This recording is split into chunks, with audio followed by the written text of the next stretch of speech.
मराठी भाषेचं जे साहित्य आहे अगदी समृद्ध, संपन्न आणि जीवनाच्या प्रत्येक वळणावरती उपयुक्त असेल असं ते साहित्य आहे. कुठल्याही साहित्यातला, मराठी भाषेच्या साहित्यातला कुठलाही ग्रंथ घ्या आणि त्यामध्ये आपल्या जीवनात पडलेला एखादा प्रश्न त्याला विचारा, तुम्हाला त्या प्रश्नाचं उत्तर नक्कीच मिळेल. यानंतर अधिक वेळ न घेता आपल्याकडे अगदी एक ज्ञानसागर असं ज्यांना म्हणता येईल असं एक बहुसंपन्न व्यक्तिमत्व आपल्याकडे आहे. सरांना आमंत्रित करण्यापूर्वी मी प्राध्यापक प्रिया इंगळे मॅडमांना विनंती करतो की त्यांनी सरांचा परिचय करून द्यावा.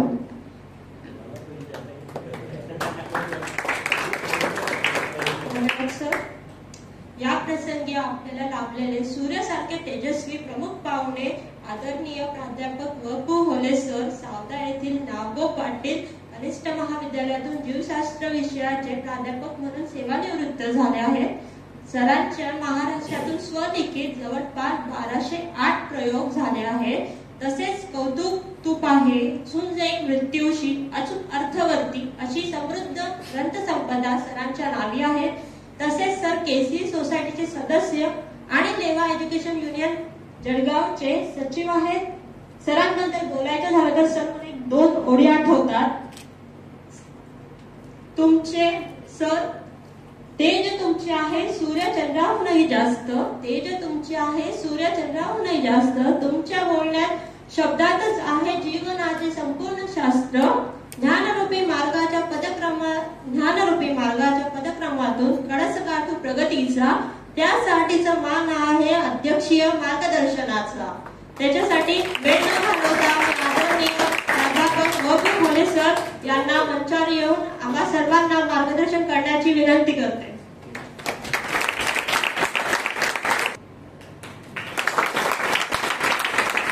या कार्यक्रमाच्या निमित्तानं गोदावरी या ठिकाणी आल्यात, खास मला ऐकायला.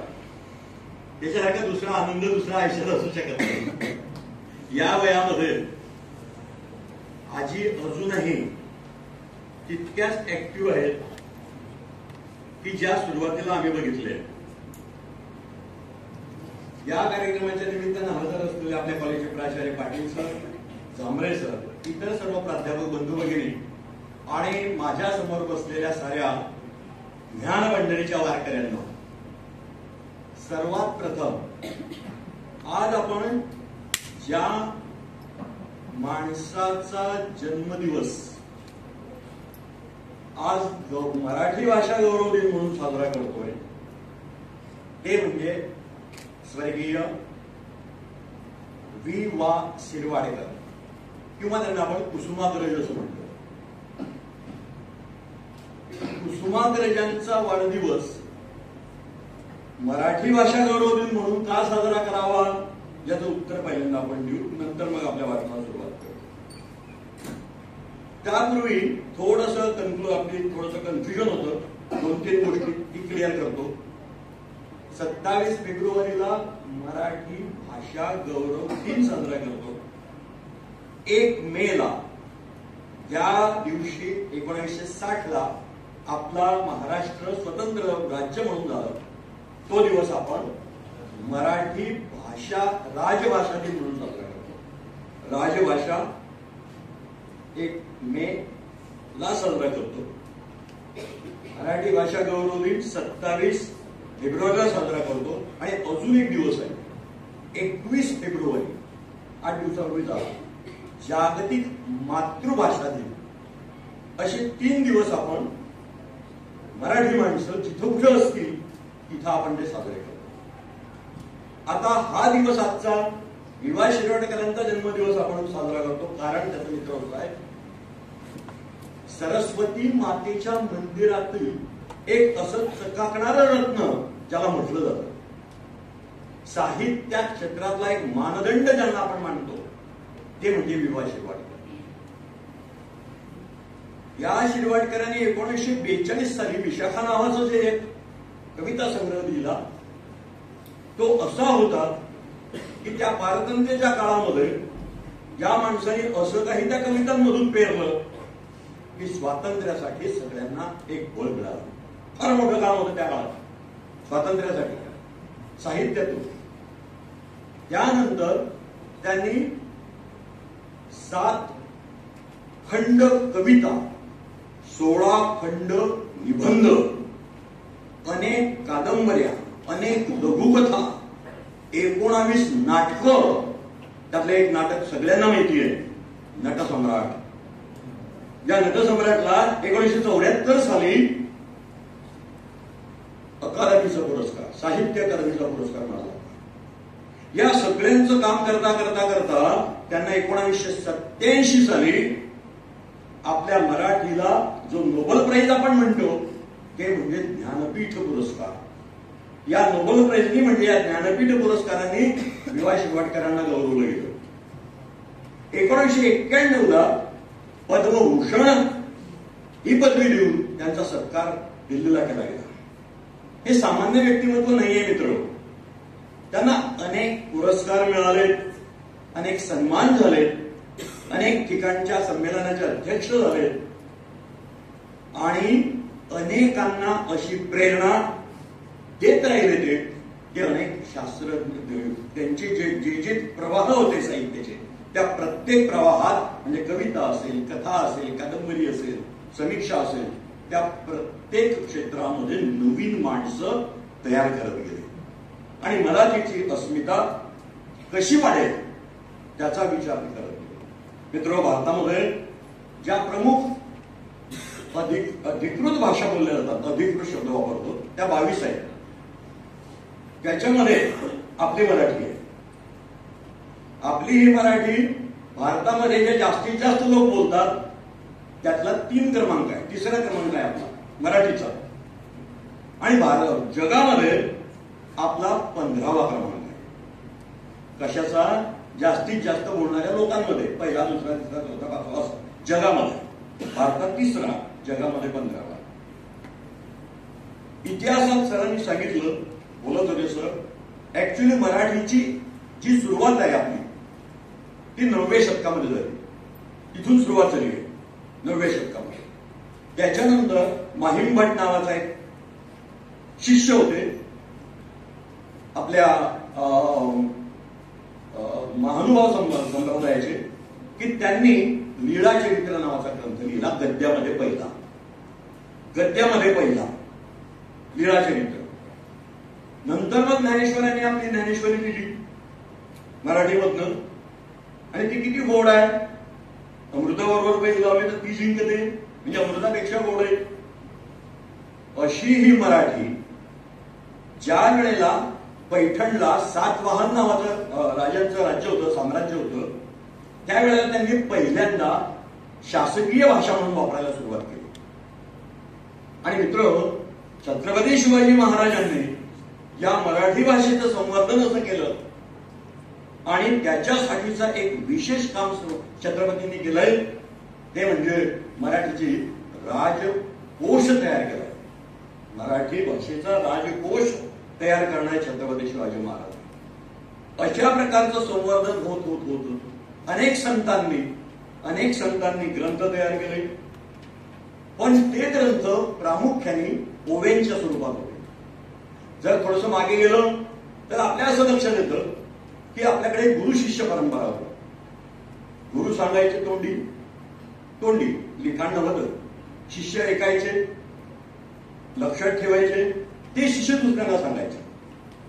पण ज्या वेळेला आपल्यामध्ये लेखनाची कला आली, मुद्रण कला आपण त्याला म्हणतो, ती मुद्रण कला ज्या वेळेला आली तेव्हा मग सुरुवातीला पानांवर लिहिणं, झाडांच्या सालीवर लिहिणं, तसे प्रकार होते. ते सगळं नॉलेज भारतामध्ये अनेक ऋषीमुनींनी फार चांगल्या पद्धतीने तयार केलं होतं. नालंदा नाव तुम्ही ऐकलं असेल, नालंदा विद्यापीठ. एक दुर्दैवाची घटना आपल्या इतिहासात घडलेली आहे. नालंदा विद्यापीठामध्ये एवढं नॉलेज होतं की जगातले लोक त्या ठिकाणी त्यावेळेला शिकायला यायचे. जगातील. दुर्दैवाने एका मुस्लिम आतंकवादी म्हणून आपण त्याला आला आणि त्यांनी ते सगळं पेटवून दिलं. 6 महिने ते सर्व लिहिलेलं सालीवरचं पानांवरचं जे साहित्य होतं ते 6 महिने जळत होतं. ते नाहीसं झालं. पण डोक्यातलं काही गेलं नाही. परत तयार केलं गेलं, परत लिहिलं गेलं, परत त्याचे हे केलं गेलं. पण एक मोठा साठा जो होता इतिहासातला, त्यातला बराचसा भाग त्या काळी नाहीसा झाला. तरी पण मराठीच्या संदर्भात बोलायचं झालं तर आपलं असं लक्षात येतं, तुकाराम महाराजांपर्यंत, नामदेवांपासून तर अगदी ज्ञानेश्वरांपासून ते जे सगळं तयार केलं गेलं ते जगाला जीवन कसं जगायचं हे सांगणारं तत्वज्ञान आहे. ज्ञानेश्वर महाराजांची ज्ञानेश्वरी तुम्ही जर वाचली तर मित्र त्यामध्ये मानवतावाद 100% आहे. कोणालाही मारायचं नाही. मग काय करा, तर एखादा वाईट मनुष्य असेल तर त्याच्यातला वाईटपणा मारा, त्या माणसाला नाही मारायचं. हे ज्ञानेश्वरी सांगते. मानवतावाद 100% का आहे त्याच्यात, कोणालाही कोणत्याही जीवाला मारायचं नाही. पण संत तुकाराम महाराजांचा गाथा जर तुम्ही बघितला तर तुकाराम महाराज काय म्हणतात, आम्ही मऊ मेणा होनी परी परी जो चुकेल त्याच्या हाणू माथा काठी. कशाची काठी, सोटा नाही, विचारांची काठी. त्याला शिक्षा आहे, तुकाराम महाराजांनी सांगितली. पण उद्देश एकच आहे की आमच्या समोर ही जी मंडळी आहे, जे समाज आहे, तो समाज खऱ्या अर्थानं आनंदाने, सुख समाधानाने, मानवतावादाने जगू शकला पाहिजे. आणि म्हणून मित्र तुम्हाला आठवत असेल, संत तुकारामाच्या गाथ्याला 5वा वेद म्हणतात. 5वा वेद म्हणतात. फार मोठं तत्वज्ञान आहे त्यात. जसे की आपल्या स्वर्गीय कवयित्री बहिणाबाईंनी सांगून ठेवलेलं तत्वज्ञान जगासाठी आहे आपल्या रेवा गणबोलीमध्ये, तसं तुकारामांच्या गाथामध्ये हे सगळं आहे. म्हणून त्यांना आपण 5वा वेद म्हणतोय. एका वेळेला आचार्य अत्रे, प्रज्ञा अत्रे नाव ऐकलंय का नाही? ऐकलं असेल काही विद्यार्थी, आता बोलणार आहे मी या संदर्भात, कमी माहिती असेल. आचार्य अत्रे आचार्य असताना पदवी होती. फार मोठा एक साहित्यिक की ज्या आचार्य अत्रेंनी बहिणाबाईंचं साहित्य जगासमोर आणलं. कदाचित आचार्य अत्रे झाले नसते, त्यांनी बोलले नसते सोपानदेवांशी, तर बहिणाबाईंचं साहित्य प्रकाशात आलंच नसतं. एवढं क्रेडिट त्यांना आहे आचार्य अत्रेंना. ते एका भर सभेमध्ये बोलले होते, भर सभेत, जाहीर सभेत, तुम्हाला जर खऱ्या अर्थाने जीवन जगायचं असेल तर तुम्ही तुकारामाची गाथा वाचलीच पाहिजे. अर्थासकट. ज्याच्या घरात नाही तुकारामाची गाथा त्यांचं वाक्य आहे, माझं नाही, त्यांचं वाक्य आहे, ज्यांच्या घरात नाही तुकारामाची गाथा त्यांच्या डोंगणावर हाणाव्यात लाथा. इतकं सडेतोड बोललेले. आणि त्यांनी मराठी माणसाला दोष दिलाय. ते म्हणतात आपला मराठी माणूस काय करतो, शिकतो, मेहनत करतो आणि नोकरी शोधतो. नोकरी लागली, शहरात असते नोकरी, मग नोकरी करतोय, सुट्टी आली की मग काय करतो, लग्न पण होतं. मग आज काय घ्यायचंय, घरामध्ये किचन मध्ये काय आणायचं आहे, पडदे आणायचे आहे का, काय किचन मधला सामान आणायचं आहे का, सगळे लोक ते खरेदी करतात. पण असं एकही कपल नाही की जे म्हणतं चलतं का जरा 2-3 मराठी पुस्तकं विकत घेऊन येऊ. हा मराठी माणूस आहे आपला. आम्हाला मराठीचा नुसता अभिमान आहे असं म्हणून चालणार नाही. तुम्हाला त्याच्यासाठी प्रयत्न करावे लागतील. जे साहित्य आहे ते वाचावं लागेल. वेगवेगळ्या लोकांचं वेगवेगळं साहित्य आहे ते वाचावं लागेल. तेव्हा कुठं मराठीचा खऱ्या अर्थानं प्रचार आणि प्रसार होईल आणि ती राजभाषा म्हणून आपण जी वापरतोय त्याचा वापर होईल.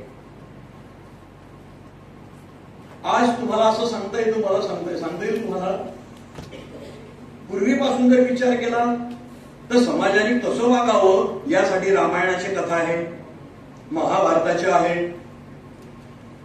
गीता आहे, भागवत आहे. या ग्रंथांनी लोकांना समजून सांगायचा प्रयत्न केला की अरे बाबांनो तुम्ही असं वागा. तसं वागताना अजून काही लोकांनी वेगवेगळ्या पद्धतीने सांगायचा प्रयत्न केला. की नाही तुम्ही असं वागलं तर असं होईल. आता मनामध्ये एक प्रश्न येतो, इतक्या हजारो वर्षापासून हे ग्रंथ आपल्याकडे आहे, हजारो वर्षापासून ऋषी संत महात्मे प्रवचन करतायत, सांगतायत आपल्याला, तरी सुद्धा नवीन लोकांना सांगावं लागतं की तुम्ही असं का? तर त्याचं कारण असं आहे मित्र, मनुष्य हा एकमेव असा प्राणी आहे पृथ्वीवर की ज्याला देवानी बुद्धी नावाचा एक गुण जास्त दिला, आणि याच बुद्धीचा तो वापर दोन्ही प्रकारे करतो.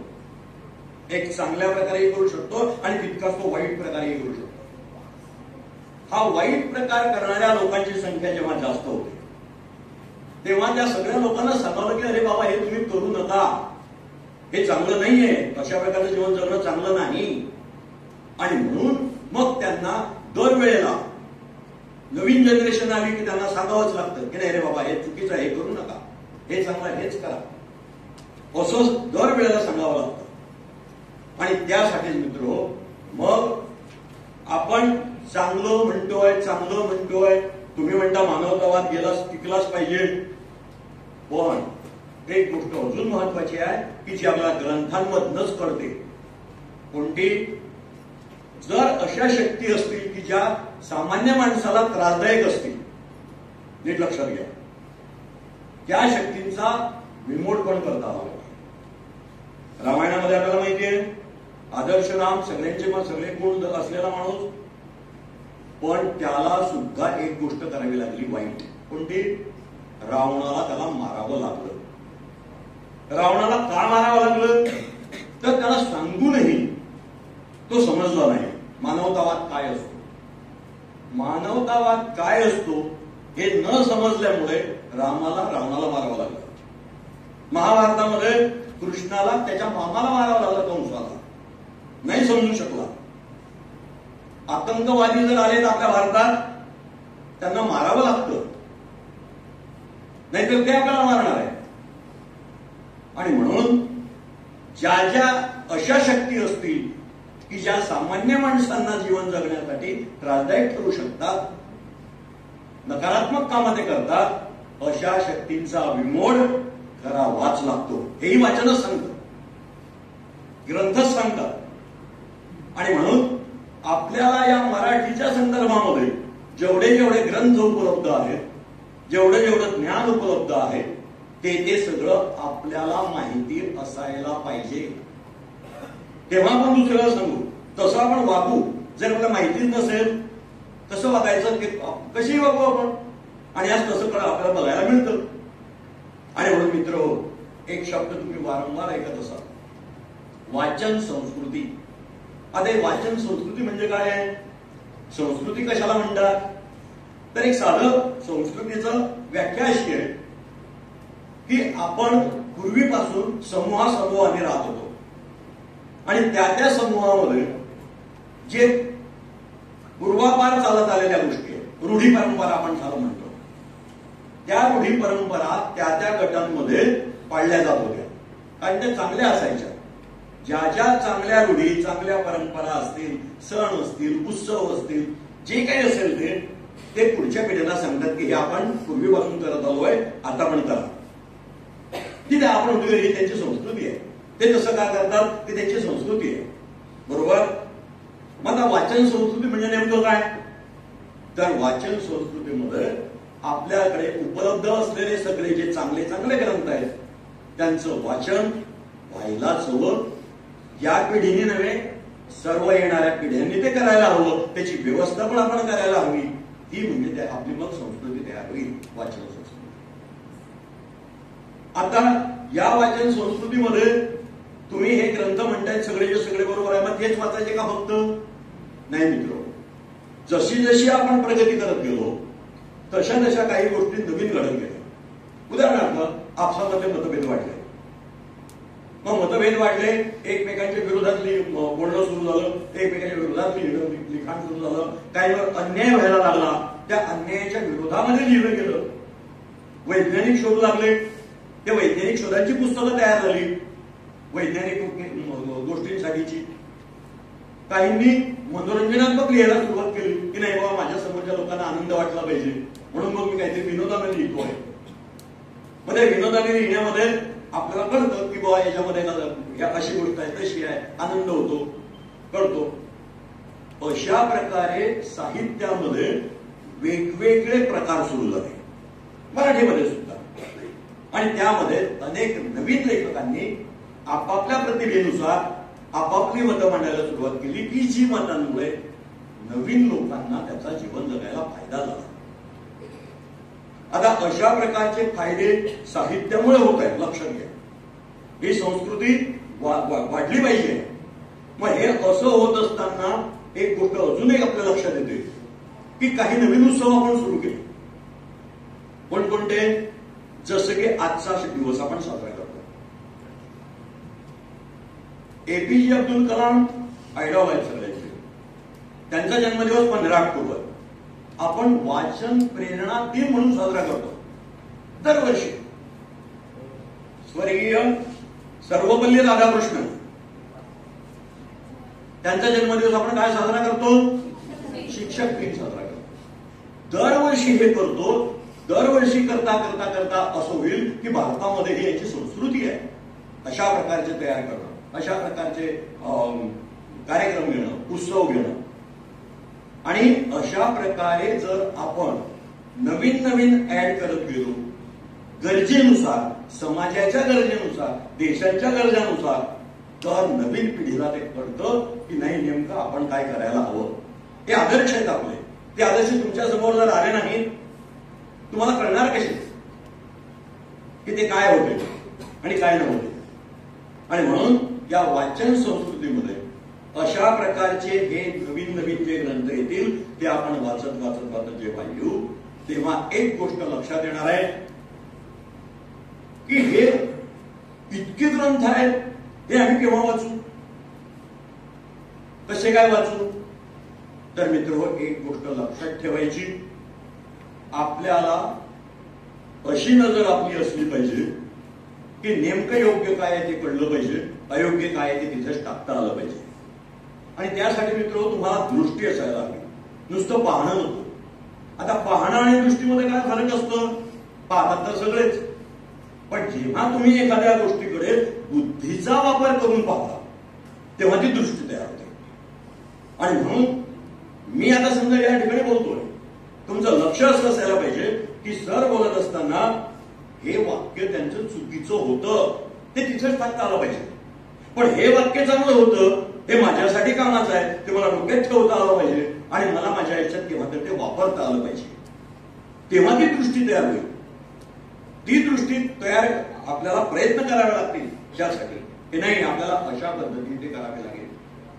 आणि मग तुम्ही असं करत करत हे जेव्हा वाचाल तेव्हा तुमच्या लक्षात येणार आहे की अनेक अशा प्रकारच्या आपण ग्रंथ जे आहेत अलीकडच्या लोकांनी लिहिलेले, अलीकडच्या, पूर्वीचं तर आहे सगळ्यांकडे, पण अलीकडच्या लोकांनी लिहिलेलं जे आहे दर्जेदार साहित्य आपण त्याला शब्द वापरतो, हे दर्जेदार साहित्य आपण आपल्या नजरेखालनं लावलंच पाहिजे आणि त्यासाठी वाचन केलंच पाहिजे. आपण वाचतो, पण कसं वाचतो म्हणजे तुम्हाला पुस्तक घेतलं संभाळ काय वाचन नाही, वरवर वाचणं, उडत उडत वाचणं, तसं नको आहे वाचन. वाचन कसं हवं? मनापासून कळलं पाहिजे ते काय आहे. मी तुम्हाला एक उदाहरण देईन. आपल्या पावसाळा जो असतो आणि शेवटी शेवटी उत्तरा नक्षत्र येतं बघा, उत्तरा नक्षत्रात पण पाऊस पडतो, पण तो पाऊस वाहून जात नाही. तर उत्तरा नक्षत्रामध्ये पडलेलं पाणी, पावसाचं पाणी, हे जमिनीमध्ये मुरत मुरत मुरत मुरत खूप खोलवर जातं आणि असं खोलवर जातं की वर्षभर ते पाणी सर्व वनस्पतींना असं पुरवत राहतं की ते सर्वचे सर्व वर्षभर प्रफुल्ल राहतात. आपण वाचन असं केलं पाहिजे की ते आपल्या मनोभूमीमध्ये असं झिरपत झिरपत झिरपत खाली गेलं पाहिजे की त्या विचारांनी आपलं जीवन प्रगल्भ झालं पाहिजे. हे प्रगल्भ जीवन होण्यासाठी वाचन तसं असायला पाहिजे, तर उपयोग आहे त्या वाचनाचा, नाहीतर वाचनाचा उपयोग नाही. हे असं वाचन तुम्ही जर कराल तर खऱ्या अर्थानं मग तुम्हाला कळेल की नाही आपण अशा प्रकारे वाचलं त्याचा फायदा आपल्याला असा होणार आहे, पुढे असा होणार आहे. आणि म्हणून मित्र लक्षात ठेवा, जेव्हा आपण संस्कृती म्हणून याच्याकडे बघतोय तेव्हा आपण काय करतोय. मी तुम्हाला एक प्रश्न विचारतो. तुम्ही अजून लहान मुलं आहे, 10वी झाले आणि जस्ट पहिल्या वर्षाला आले. तुमच्यापैकी किती लोक ग्रंथालयामध्ये बसलेत मला माहिती नाही. किती लोकांनी अवांतर पुस्तकं वाचली हे मला माहिती नाही. कमीत कमीत मी वाचलेली असतील, जास्तीत जास्त तर काही नसावेत. कारण आपण प्रत्येकाच्या घरी असं म्हटलं जातं की अभ्यासाकडे लक्ष दे, अभ्यासाकडे लक्ष दे, बाकीचं नको, अभ्यासाकडे लक्ष दे. हा एक आपल्या घरच्यांचा सगळ्यांचा आपल्या पाठीमागे असतो. मग त्यामुळे आपण इतर गोष्टींकडे दुर्लक्ष करतो, बरोबर. तरी पण आपण एक गोष्ट वाचतो. कोणती? मला माहिती आहे 3 ते 4 तास रोज सगळेचे सगळे वाचतात. काय वाचतात? मोबाईल. मोबाईल प्रत्येक जण वाचतो, बरोबर. खूप वाचन करतात मोबाईलचं. डोळे फाटेच तोवर, डोकं दुखेच तोवर, काय काय काय ते सगळं पण सुटत नाही हातातलं.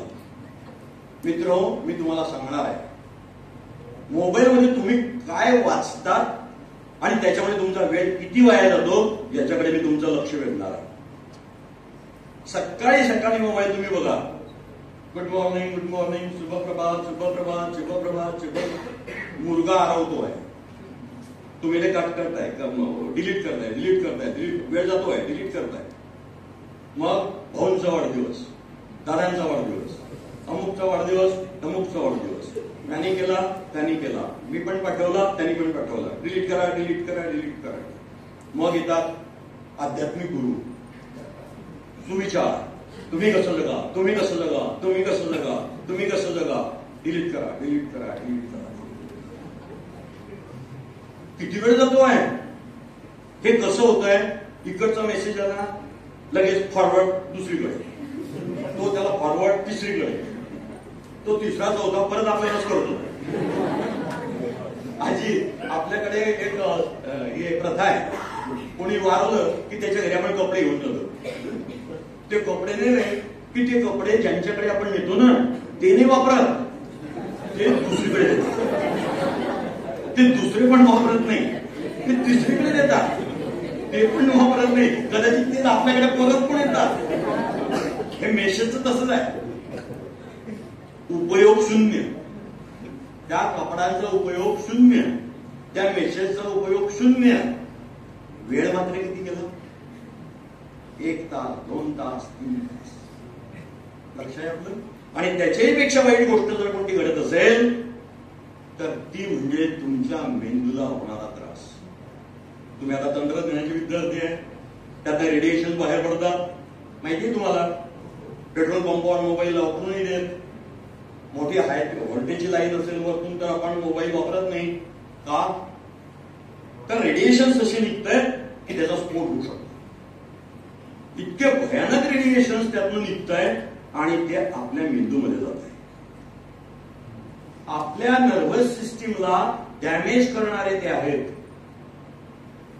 मागच्याच आठवड्यामध्ये मी सर बातमी वाचली, केएम हॉस्पिटलमध्ये 4 ते 5 दर आठवड्याला एक 10 ते 15 वयोगटातली मुलं ऍडमिट होत आहेत की जे मोबाईल ऍडिक्ट आहेत. एकूण ते 1 मुलं. आणि त्यांची दुरुस्त होण्याची शक्यता डॉक्टर म्हणतात नाही. काय करतोय त्याला प्रगती म्हणायची. कसा वापरायचा मोबाईल? लॅपटॉपची गोष्ट सांगतो मी तुम्हाला. तुमच्यासाठी सगळेजण तुम्ही लॅपटॉप वापरणार आहात पुढे. मांडीवर घेऊन लॅपटॉप वापरायचा नाही. मांडीवर घेऊन लॅपटॉप वापरायचा नाही. मोबाईल खिशात किंवा एका हृदयाजवळ ठेवायचा नाही. शरीराच्या जास्तीत जास्त दूर पाहिजे. आणि एका वाक्यात सांगेल, मोबाईल वापरण्याचं स्किल असायला हवं. तुम्हाला त्याच्यामध्ये काय स्किल असतं? त्यात असं स्किल आहे मित्र, मला समजा एखाद्याचा फोन आला तर मी त्याला कमीत कमी वेळामध्ये, कमीत कमी शब्दांमध्ये त्याचा माझा संवाद संभव आहे. मला कोणाला सांगायचंय, मी कमीत कमी शब्दांमध्ये आणि कमीत कमी वेळामध्ये माझा मेसेज त्याला पाठवू शकलो पाहिजे. ते माझं स्किल आहे. आणि मला जर त्यातलं काही घ्यायचं असेल लिखाणासाठी काही वाचायचंच आहे तर मी ते केव्हा वाचायचं, कुठे धरून वाचायचं, किती वेळ वाचायचं, हे सुद्धा स्किल आहे. आणि हे आपण स्वतःला हुशार समजतो, सगळेजण स्वतः हुशार समजतात. कोणाला मूर्ख म्हटलं तर राग येतो, म्हणजे सगळे हुशारच आहे. पण ज्या वेळेला अशी एखादी घटना घडते त्यावेळेला कळतं, तोपर्यंत डॅमेज होऊन गेलेलं असतं. मित्र लक्षात ठेवायचं, कोणत्याही गोष्टीचा अतिरेक आपल्याकडून होणार नाही याची काळजी आपण प्रत्येकाने घ्यायची.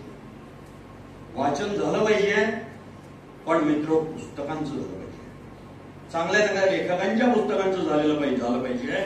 त्याचं कारण आहे या वाचनाची ताकद फार मोठी आहे मित्र. साहित्याची ताकद फार मोठी असते. एखाद्याला मार्ग सापडून जातो, एखाद्याची समस्या सुटते,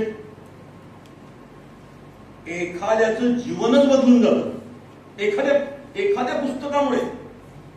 मी तुम्हाला उदाहरण सांगणार आहे. डॉक्टर बाबासाहेब आंबेडकर नाव सगळ्यांना माहिती आहे, भारतरत्न झाले. का झाले माहितीये तुम्हाला? त्यांचे गुरुजी होते अर्जुन केळुसकर नावाचे गुरुजी. या गुरुजींनी त्यांना बुद्धचरित्र नावाचं एक पुस्तक वाचायला दिलं. मित्र, त्यांनी ते पुस्तक वाचलं, एकच पुस्तक त्यावेळेचं, आणि ते भारतरत्नच झाले. ते पुस्तक आहे की ज्यांनी त्यांच्या लाईफला टर्न दिलं, बदलवलं life. Rights of man, Thomas Paine यांचे एक पुस्तक आहे. Thomas Paine, rights of man. हे पुस्तक जेव्हा ज्योतिबा फुलेंच्या हातामध्ये पडलं, ज्योतिबांचं लाईफ टर्न झालं, ते क्रांतिसूर्य झाले त्या एका पुस्तकामध्ये.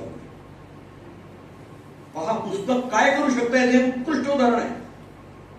अण्णा हजारे नावाचं एक तुम्ही नाव ऐकलं असेल कदाचित. एक सामान्य माणूस ड्रायव्हर होते आपल्या मिलिटरीमध्ये. मिलिटरीमध्ये ड्रायव्हर असलेला हा माणूस एकदा रेल्वे स्टेशनवर उभा होता आणि त्यांच्या हातामध्ये सहज काय करायचं, वेळ आहे खूप, म्हणून त्यांनी त्या स्टॉलवरचं एक पुस्तक घेतलं, स्वामी विवेकानंदांचं. स्वामी विवेकानंदांचं पुस्तक त्यांनी वाचलं आणि मित्र, त्यांच्या आयुष्यात असा एक टर्न झाला की संपूर्ण भारतामध्ये अशी काही मुवमेंट त्यांनी केली की सरकारला कायदा बदलवावा लागला. सरकारला कायदे बदलवायला भाग पाडणारा माणूस मंदिरात राहतो, देवळात राहतो, काही नाही त्यांच्याजवळ, पण असं करू शकणारा माणूस कशाच्या जोरावर? ती प्रेरणा होती त्या स्वामी विवेकानंदांच्या त्या पुस्तकाची. त्यांनी त्यातनं काय घेतलं? अशा प्रकारची प्रेरणा अनेक पुस्तकांमधून आपल्याला मिळत राहते की जेणेकरून अनेक माणसं त्यांच्या आयुष्यामध्ये यशस्वी होत राहतात, मार्ग सापडत राहतात. अनेक उदाहरणं सांगणार आहे तुम्हाला, अजूनही सांगणार आहे. ज्या वेळेला हिटलर, नाव ऐकलं सगळ्यांनी, हिटलर कामगार चळवळीचा नेता होता, तो पकडला गेला, तुरुंगात टाकलं. तुरुंगात असताना या माणसाने एक पुस्तक लिहिलं, माझा लढा. माझा लढा हे पुस्तक लिहिताना त्यांनी त्यात लिहिलं, मी या देशाचा हुकुमशहा बनणार चान्सलर. आता तो तुरुंगात होता आणि तुरुंगात लिहितोय की मी या देशाचा चान्सलर होणार. कसा होणार? त्याच्या पायऱ्या लिहिल्या. पहिल्यांदा मी तिथून बाहेर पडल्यानंतर काय करीन, दुसऱ्यांदा काय करीन, तिसऱ्यांदा काय करीन. आणि मित्र हो, जेव्हा हा बाहेर आला तेव्हा त्या एक एक पायरी त्यांनी जी लिहिली होती त्या पायरीने चढत चढत चढत तो त्याच देशाचा हुकुमशहा झाला, चान्सलर झाला. पुस्तकाची जी गंमत आहे ना मित्र हो, ते वाचल्यावर कळतं. पण ते पुस्तक कसं वाचायचं ह्या गोष्टी आपल्याला कळल्या पाहिजे. एपीजे अब्दुल कलाम सगळ्यांना माहिती आहे, अग्निपंख त्यांचं पुस्तक सगळ्यांना माहिती आहे, सगळे वाचतात. पण मित्र, त्यातलं चिंतन नावाचं एक प्रकरण असं आहे, परत एकदा वाचा, की जे इतकं सुबोध आहे की सकाळी उठावं, ते प्रकरण वाचावं, प्रेरणा घ्यावी आणि कामाला सुरुवात करावी, यश मिळाल्याशिवाय राहत नाही. अशा प्रकारची लिखाणं कळली पाहिजे. त्यामध्ये त्यांनी एक उदाहरण दिलंय, मी मुद्दाम सांगतो ते उदाहरण तुमच्यासाठी. ते एकदा पुण्याला एका कॉलेजमध्ये व्याख्यान देत होते आणि व्याख्यान देताना संपल्यानंतर काही मुलांनी प्रश्न विचारले. सर आम्हाला एक शंका आहे. म्हणजे शंका म्हणजे एक विचारायचा प्रश्न, म्हणजे विचारा. त्याने विचारलं, सर तुमच्या आयुष्यातला सर्वात आनंदाचा क्षण कोणता? कोणाला विचारला प्रश्न? APJ अब्दुल कलाम साहेबांना एका मुलाने विचारला. त्यांना असं वाटलं होतं की भारतरत्न जेव्हा मिळाला तेव्हा कदाचित सांगितलं तो क्षण सांगतील, किंवा राष्ट्रपती झाले तो सांगतील, किंवा मिसाईल मॅन झाले तिथलं यश ते सांगतील. मित्र, त्यांनी काय उत्तर दिलंय ते तुम्हाला नीट काळजीपूर्वक ऐका. ते म्हणले, मित्र मी एकदा माझ्या मित्राच्या घरी गेलो होतो. म्हणजे आता एक अब्दुल कलाम सांगताय. त्यांच्याकडे बसलो होता. त्यांचा एक 8-10 वर्षाचा मुलगा एका पायाने अधू होता आणि त्या पायाला एक असं एक वजनदार असं 3.5 किलोचं लोखंडी ॲपॅरेटस बांधलं होतं आणि ते असं उचलत तो टाकत खूप त्रास होत होता आणि तसं तो माझ्यासमोरून गेला. त्याला तसं जाताना मी बघितलं की त्याला खूप वेदना होत आहे. मी ठरवलं की मी मिसाईल बनवतो, वेगवेगळं माझ्याकडे ते याचं मटेरियल आहे कमी वजनाचं, त्याच्यापासून काही बनवता येईल का? म्हणून मी घरी गेलो आणि त्याचं जे ॲपॅरेटस होतं ते 3.5 किलोचं, ते म्हणे मी असं बनवलं की त्याचं वजन फक्त 350 ग्रॅम झालं. ते त्याला सांगितलं नाही. मी आलो ते एकदा घेऊन त्या माझ्या मित्राच्या घरी आणि त्या मुलाला बोलवलं. अरे बाळा इकडे ते काढ पहिलं 3.5 किलोचं आणि हे घाल. म्हणे मी माझ्या हाताने त्याला घातलं, बांधलं आणि म्हटलं चाल बरं तू आता. चाल म्हणता बरोबर तो माझ्या समोरून जेव्हा पळाला तेव्हा त्याच्या चेहऱ्यावरचा आनंद मी जो बघितला तो माझ्या आयुष्यातला सगळ्यात आनंदाचा क्षण होता.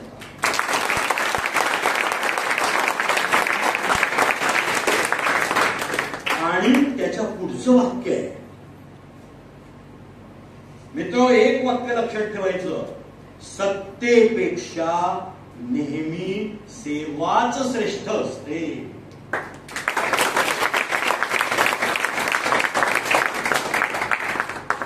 सेवा शब्द अतिशय सोपा आहे पण करायला फार अवघड आहे. आपल्याला कळलं हे मोठी माणसं आपोआप मोठी नाही झाली, त्याच्या पाठीमागे त्याग आहे, फार मोठा विचार आहे, सर्वांसाठीचा विचार आहे. आणि म्हणून अशा प्रकारे जे वाचन करतात त्यांना त्याचं यश मिळत राहतं. अजून एक उदाहरण सांगेल. शीख धर्म सगळ्यांना माहिती आहे. त्यांचे गुरु कोण आहे? देव कोण आहे? गुरु ग्रंथ साहेब, बुक आहे, ग्रंथ आहे. सगळ्यात पवित्र शिखांचा. लिंगायत समाज आहे, लिंगायत समाजाचा धर्मग्रंथ विचार साहित्य नावाचा पुस्तक आहे. अनेक लेखक आहेत. एक हळकट्टी नावाचा कर्नाटकातला माणूस, नीट लक्ष द्या, बसवेश्वरांची जी वचनं होती ती वचनं लोकांनी वाचावीत म्हणून ती छापण्यासाठी स्वतःचं घरच विकून टाकलं. स्वतःचं घर विकलं, ते छापलं आणि घरोघरी असं वाटायला लागला आणि रस्त्यावर येऊन राहिला.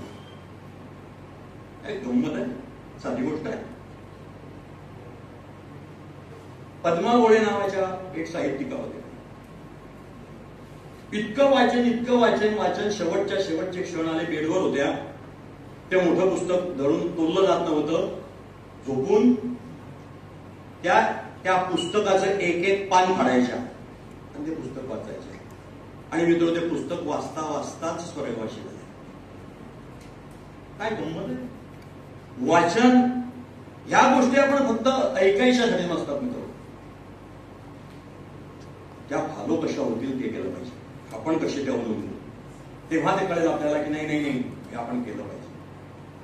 अनेक लोक आहेत की तशा प्रकारचे प्रयत्न करतात. त्यातलं एक नाव तुम्हाला सगळ्यांना माहिती असेल कदाचित, सुधा मूर्ती. ऐकलंय का नाव? सुधा मूर्ती.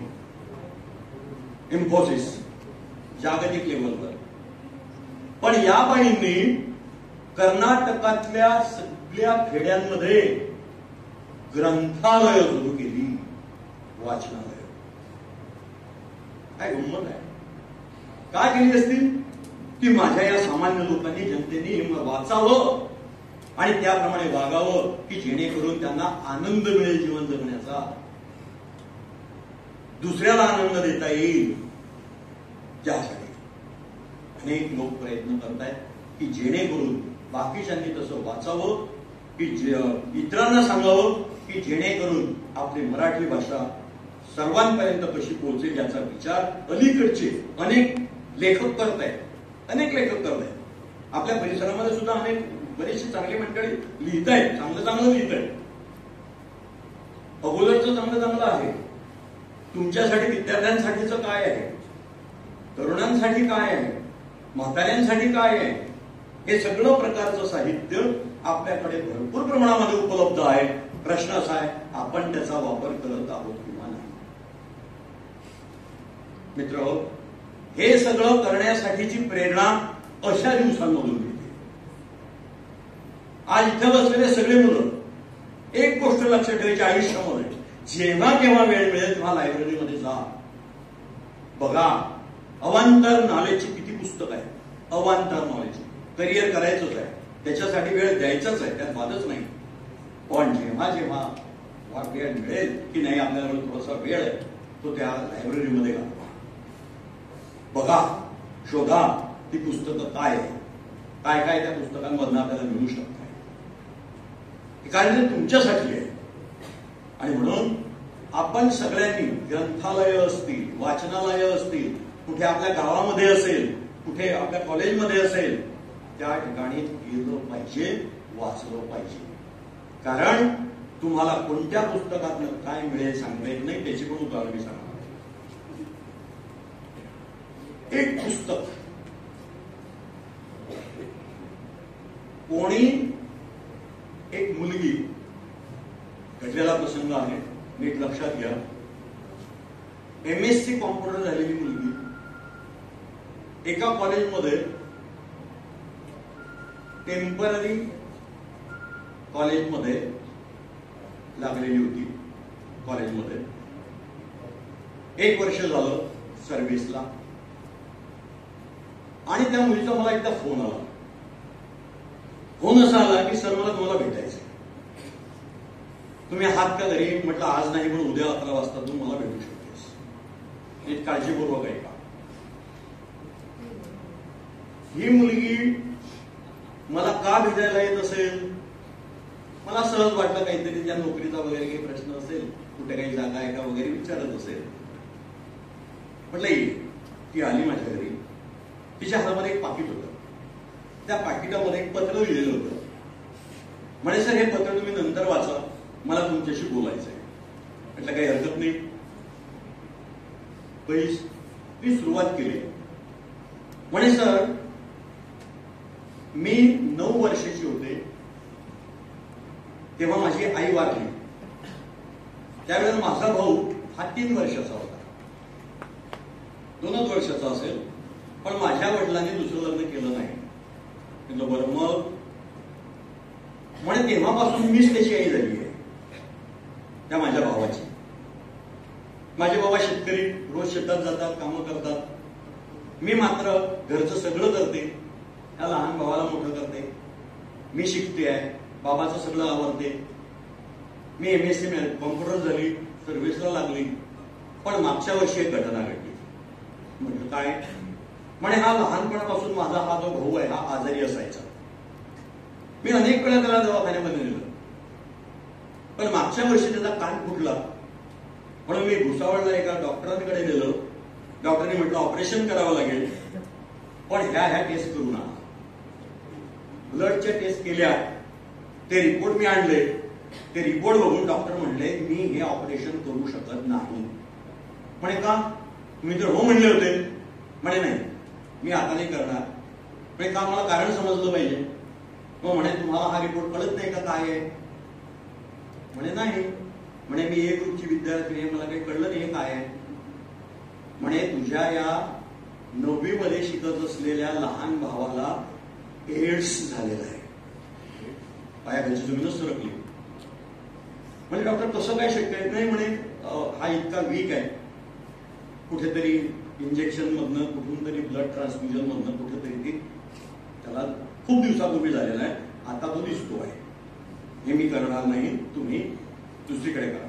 नाही म्हणायचं डॉक्टर किती खर्च येऊ दे पण तुम्ही करा, कारण याला आम्हाला आई नाहीये, माझी जबाबदारी आहे, कृपया काही बोलू नका, जे काही असेल ते मी तुमचे पैसे तुम्हाला पेड करेन. डॉक्टर तयार झाले, ऑपरेशन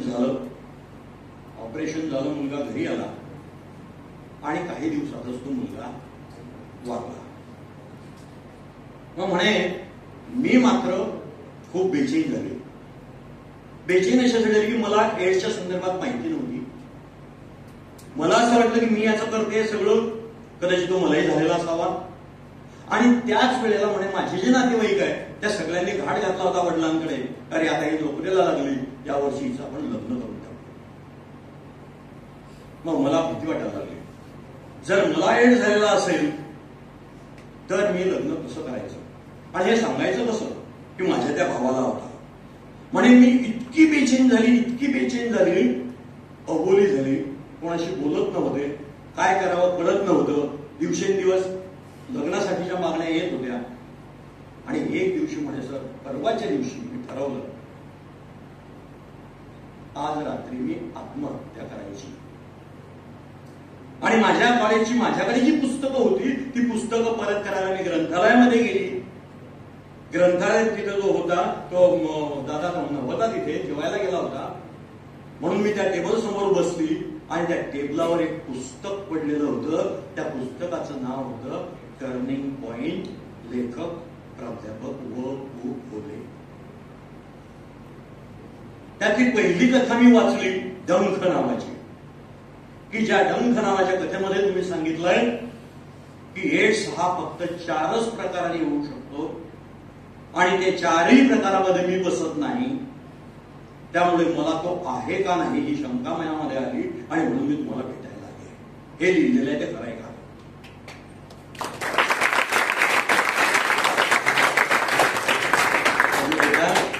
म्हटलं बेटा पैसे काय शांत, तुला अजिबात एड्स नाही. मी अनेक डॉक्टर्स बनवले, मी शिकवतोय एड्स काय आहे काय अजिबात घाबरू. मी लगेच खात्री करून देतो तुला नाही. माझ्या एका मित्राच्या लॅबमध्ये फोन केला, त्याने त्याला टेक्निशियन पाठवलं, ब्लड घे, फक्त घेऊन जा, काय करायचं ते तुला काही सांगायचं मी सांगतो तुझ्या डॉक्टरांना. डॉक्टरांना फोन केला, फक्त एड्सची टेस्ट घ्या आणि मला कळवा या सारखं.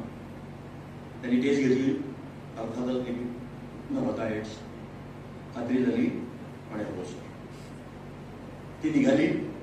काही दिवसानंतर तिचं लग्न झालं, मुलगाला सगळं झालं. मी देवाचे आभार मानत होतो. माझं हे एक छोटंसं पुस्तक, त्याच्यातली एक कथा एखाद्याचं जीवन वाचवू शकते, त्याच्यापेक्षा अजून मोठं काय हवंय?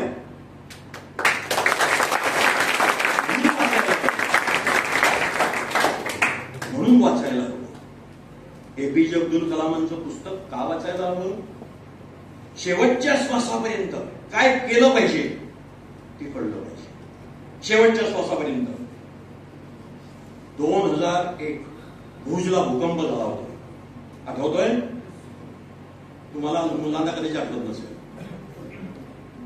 त्या भूकंपाच्या वेळेला एपीजे अब्दुल कलाम राष्ट्रपती होते आणि ते दौऱ्यावर निघाले. तिथं त्यांना कळलं की इथं पुनर्वसनाचं काम कोणीतरी दुसरीच माणसं करत आहेत, गव्हर्नमेंटची नाही आहेत ती माणसं. मग त्यांनी बघितलं, विचारलं की बाबा हे पुनर्वसनाचं काम कोण करताय? तेव्हा त्यांना असं कळलं की स्वामीनारायण पंथाचे BAPS शाखेचे प्रमुख स्वामी म्हणून आहेत सारंगपूरचे, ते हे काम करत आहेत. ते त्यांना भेटायला गेले. लिहिलंय पुस्तकात, नीट लक्षात घ्या. ते त्यांना भेटायला गेले, त्यांच्याशी बोलणं झालं सुरू. आता गंमत पहा, यांना गुजराती येत नव्हतं कलाम साहेबांना, आणि यांना इंग्लिश पाहिजे तसं येत नव्हतं. दुभाषा होता, पण त्यांचे विचार एकमेकांमध्ये इतके पटायला लागले की ते जेव्हा वेळ मिळेल तेव्हा भेटायचे, चर्चा करायच्या, आध्यात्मिक बाबतीतली चर्चा करायची. आणि तू दुभाषा लिहून ठेवायचं सगळं. 2006 कलाम साहेब बेंगलोरच्या विमानतळावर होते.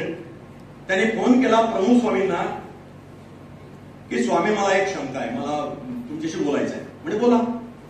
म्हणे मला साधू व्हायचंय. कलाम साहेब काय म्हणताय, मला साधू व्हायचंय, मी काय करू? तेव्हा प्रमुख स्वामींनी उत्तर दिलंय, तुम्हाला काहीच करण्याची गरज नाही, तुम्ही ऑलरेडी साधू आहातच. कारण साधू जवळ जे गुण असतात ते ऑलरेडी तुमच्याजवळ सगळीच्या सगळे आहेत. नाही म्हणे मला एक गोष्ट हवी आहे.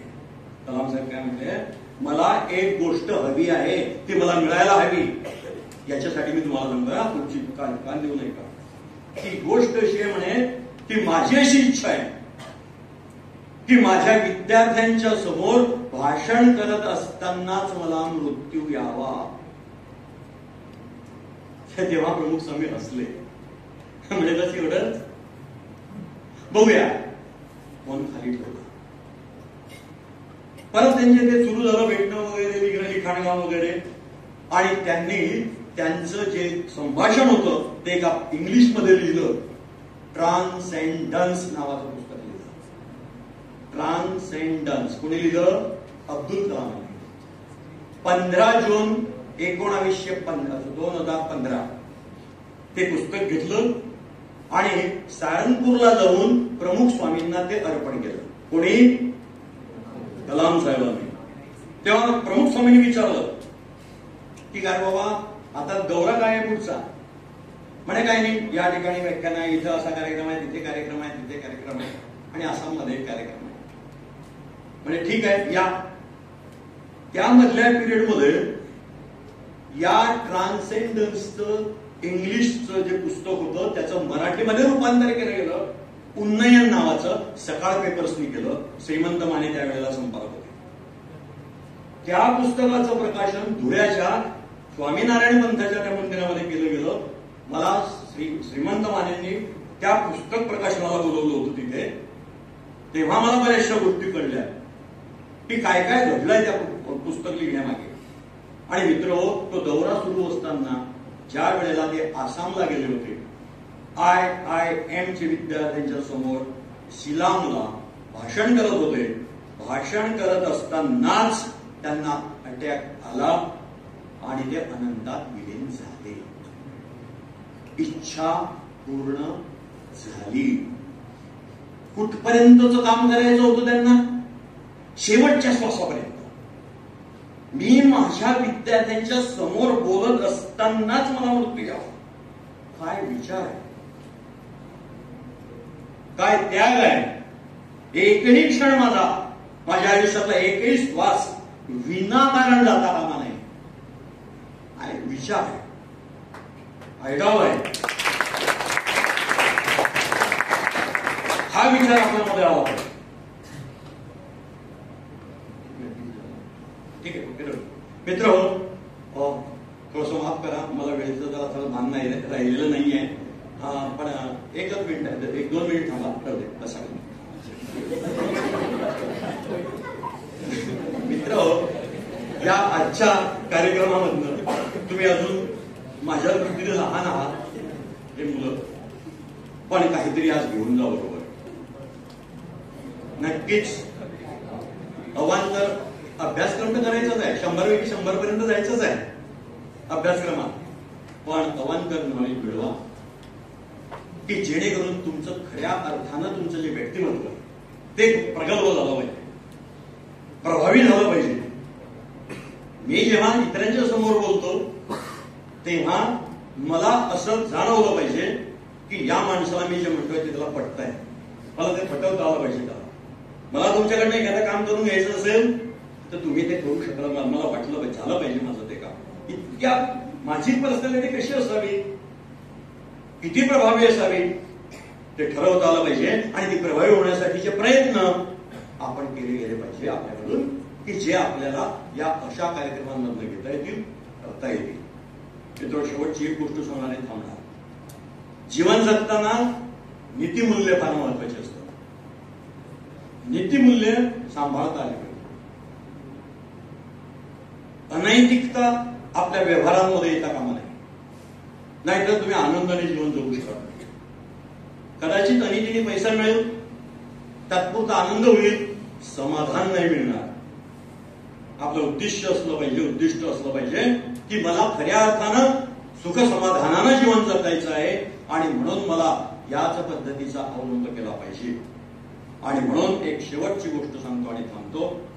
तुमचं जे मूल्य आहे, हे जे मी मूल्य हा शब्द मुद्दाम वापरतो आहे, नीतिमूल्ये, ही मूल्य तुम्हाला वाढवता आली पाहिजे. नुसती किंमत वाढवून उपयोग नाही, प्राइस वाढवून उपयोग नाही. प्राइस आणि व्हॅल्यू मधला फरक कळला पाहिजे. तुम्हाला व्हॅल्यू वाढवायची आहे, नुसती प्राइस नाही. प्राइस कष्ट करून मिळते, व्हॅल्यू कौशल्याने मिळते, स्किलने मिळते. स्किल असतं.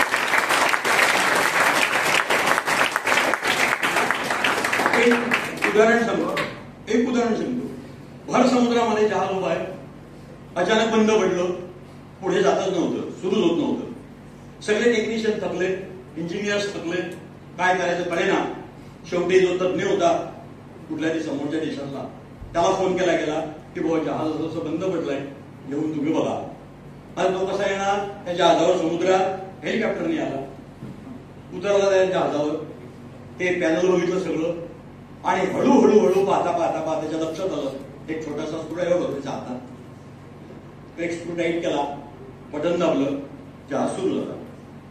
तो निघाला, जहाज त्या हेलिकॉप्टरने निघून गेला आणि बिल पाठवलं त्यांनी जहाजाच्या मागे. ते बिल होतं 1,00,000 रुपये. किती होतं? 1,00,000 रुपये. मग त्यांना प्रश्न विचारला गेला यांच्याकडून की गावात तुम्ही तर फक्त तो एकच स्क्रू टाईट केला आणि त्याची किंमत 1,00,000 रुपये. तुम्हाला हेलिकॉप्टरने नेलं, हेलिकॉप्टरने आणलं, त्याचा खर्च वेगळाच होता. तो म्हटला बरोबर आहे तुमचं म्हणणं. तो एक स्क्रू टाईट करायचे, त्याची किंमत 1 रुपये आहे. पण कोणता स्क्रू टाईट करायचा याची किंमत 99,999 आहे.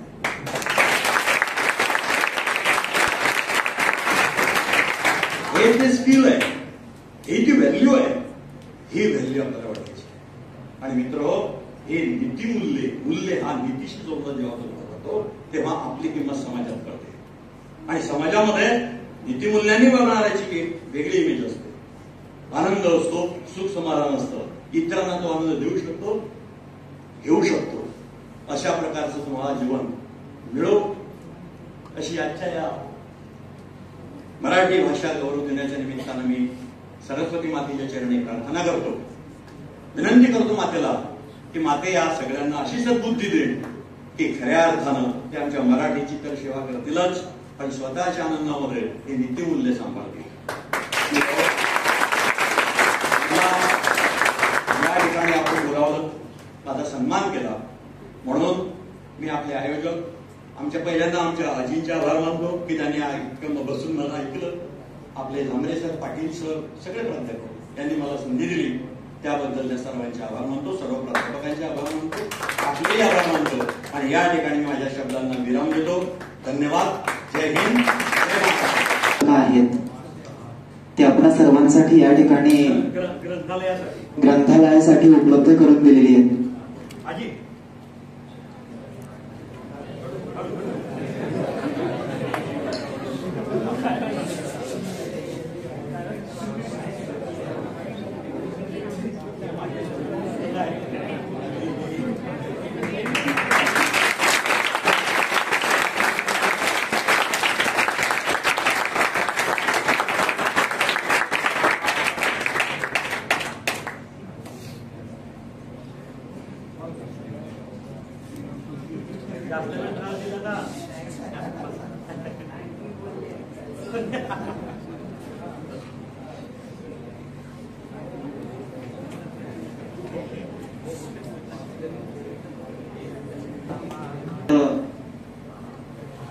सरांबद्दल बोलायचं झालं तर खरं सर जेव्हा तुम्ही बोलत होता जवळपास 55 ते 60 मिनिटापर्यंत सर आपण बोललात.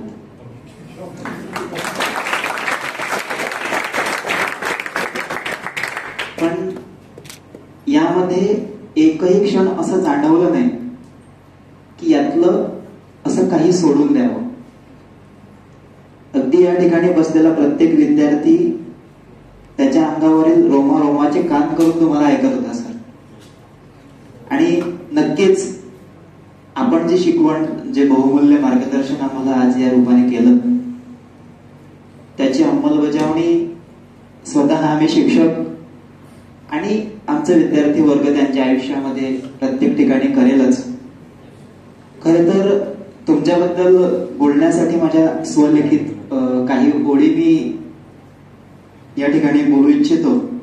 की तुमच्या व्यक्तिमत्वाबद्दल जर बोलायचं झालं तर एक प्रसन्न, प्रफुल्ल, आकर्षक, लोभस व्यक्तिमत्व, एक प्रेमळ, उदात्त, धीरोदात्त, मानवतेची साक्षात मूर्ती म्हणजे आदरणीय प्राध्यापक व बोहले सर.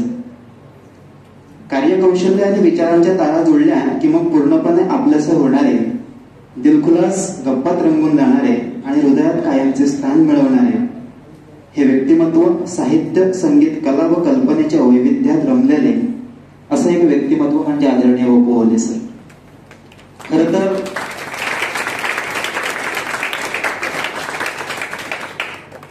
प्रिया मॅडम बोलताना बोलल्यात की सर जीवशास्त्राचे प्राध्यापक म्हणून सेवानिवृत्त झाले.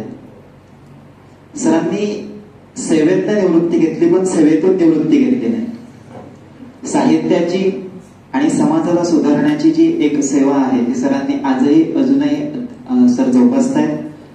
आणि असा एक अथांग ज्ञानाचा महासागर आज आपणा सर्वांसाठी सरांनी त्यांचा बहुमूल्य वेळ आपल्याला दिला, त्याबद्दल मी सरांचे आभार व्यक्त करतो आणि ऋणात राहू इच्छितो. आणि यापुढेही सर आपलं असंच मार्गदर्शन आम्हाला वेळोवेळी लाभेल ही आशा या ठिकाणी व्यक्त करतो. त्याचप्रमाणे सरांबरोबर आलेले LP बोरोले सर, त्यांचेही मी या ठिकाणी आभार मानतो. आणि सगळ्यात महत्वाचं म्हणजे आपल्याला वेळोवेळी एक प्रेरणास्त्रोत जो आहे, प्रेरणास्थान जे आहे, आमच्या गोदावरी आजी या देखील या ठिकाणी कार्यक्रमासाठी उपस्थित राहिल्या. आजींचेही मी या माध्यमातून आभार या ठिकाणी व्यक्त करतो. आदरणीय प्राचार्य डॉक्टर VH पाटील सरांनी या कार्यक्रमासाठी परवानगी दिली, हा कार्यक्रम आमच्यासाठी घडवून आणला, त्यासाठी सरांचे आभार. त्याच तळमळीनं आदरणीय प्राध्यापक दीपक जांभळे सरांचेही मी या ठिकाणी आभार व्यक्त करतो. आणि या दिवशी सरांच्या परवानगीने एक घोषणा या ठिकाणी करू इच्छितो की आपण महाविद्यालयामध्ये दर शनिवारी वाचन कट्टा आपण या ठिकाणी चालू करतोय.